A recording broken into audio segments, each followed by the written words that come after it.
Hello and welcome back to Lottie's Plot. We're here on a glorious, breezy March day.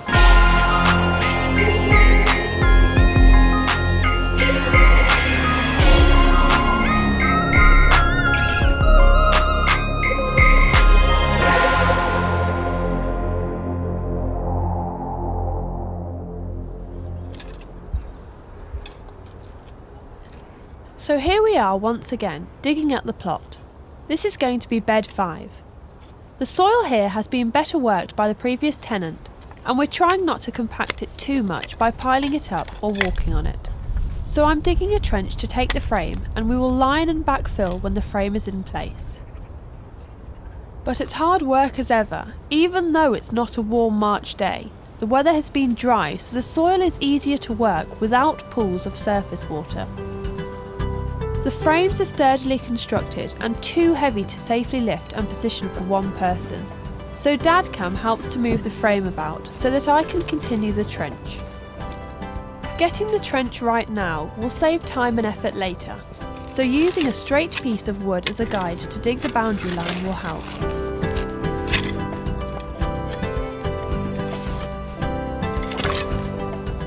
This soil is so much easier to work.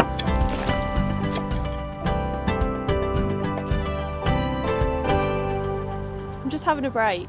We finished on bed 4, now we're on to bed 5, here. We're just starting on the digging. We've had to move the rhubarb over into this little area over here because it was getting terribly waterlogged over at the back. It needed more space to grow, so we've dug it in nice and deep. The soil is really rich and crumbly, so we're really looking forward to some good rhubarb crumble. Aren't we, Dadcam? Go rhubarb! We're now having second thoughts about where we're going to put bed 6. We're not sure whether to put it between bed number 5 here and the rhubarb, or if we're going to put it down towards the very front by the flower bed and the mint bed, simply because the majority of the sunlight is focused on the top of the plot, and the soil is so rich and so crumbly over here, we might save it for something a little bit better. We've also extended the wood chip footpaths, and the garlic we planted in February is growing fast too. March is one of the months we're allowed bonfires on site. We cleared a lot of the rotten wood from the old compost area. The ramshackled cold frame went on the fire too. The wood was rotten and it was unsafe and in danger of collapsing when opened. At least Dadcam gets to shoot a pretty sequence, so he's happy.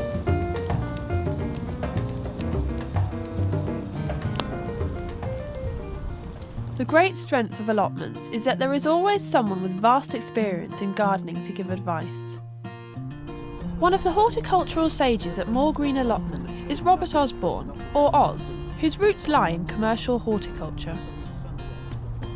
His speciality and real passion are fruit trees, and today he's going to give me a masterclass in how to prune 2 young apple trees. So these are the tools, the only tool we need to use today. We're only cutting thin wood, nice sharp pair of secateurs, clean, give a nice clean cut. We don't want jagged bits of wood because that's how disease can get in. Right. Something like that, nice pair that'll suit your hand. Okay. I can open these wider, but I won't need to for today's work. So that's that nice jaw, so which what we're going to be cutting will pick quite nicely. Right, Nice okay. and clean. This is the tree we're working at today. Planted this year.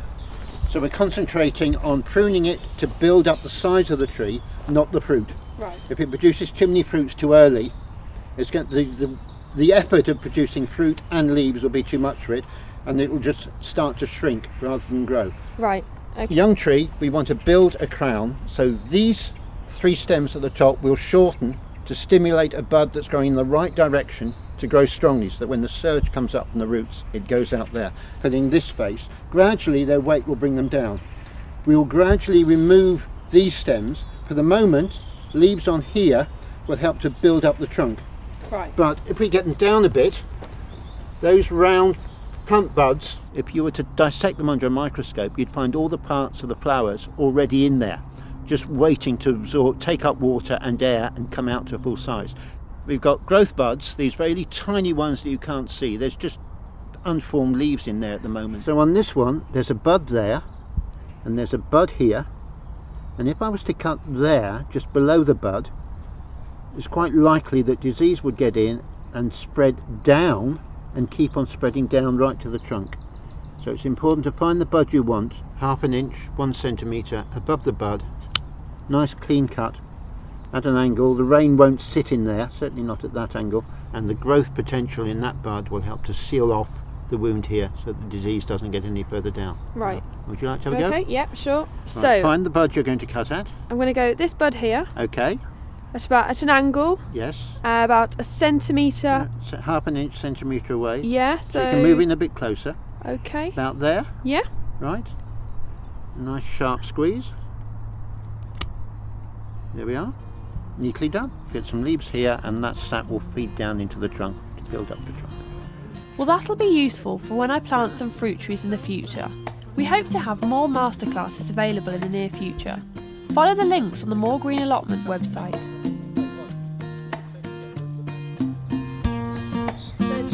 Back at the plot, Toby and I catch up on the March goings on the allotment.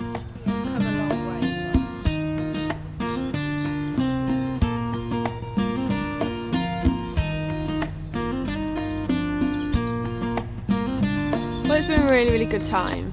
We've had a great month. The weather started to brighten up.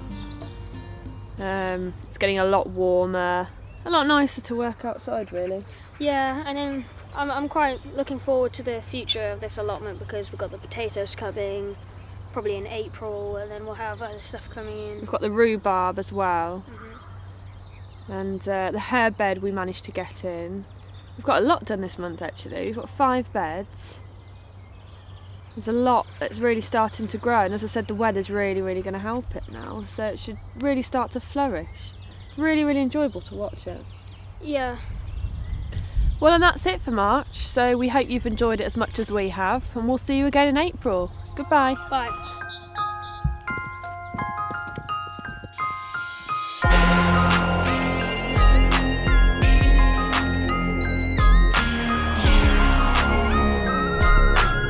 We're here on a glorious day, ready to get going.